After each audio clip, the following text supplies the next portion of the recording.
মাননীয় speaker, BNP ফ্যাসিবাদীর রাস্তা ধরে হাঁটা শুরু করছে। শফিকুর রহমান, বিড়ালের মতো বাঁচতে চাই না, সিংহের মতো বাঁচতে চাই।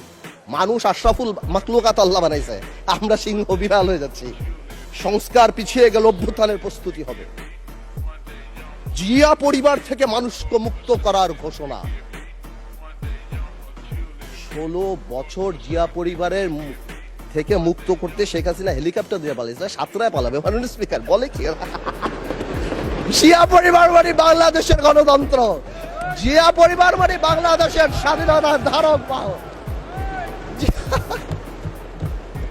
জিয়া পরিবার মানে বাংলাদেশের স্বাধীনতার ধারক বাহক। এখন জিয়া পরিবার মানে গণতন্ত্রের এখন কেন্দ্রবিন্দু। জিয়া পরিবারে ভাগাবে আল্লাহ। আওয়ামী লীগ সরাতে 16 বছর লেগে, 16 বছর, আপনাদের সরাতে 16 দিন লাগবে না।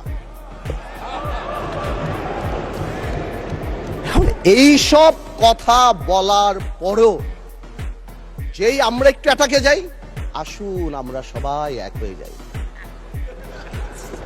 এই ডাবল স্ট্যান্ডার্ড করে লাভ হবে না। আমি বিরোধী দলের নেতাকে সম্মানের সাথে বলতে চাই, আপনি আপনার ঐক্য, আপনার দলে ক্লাস নেন।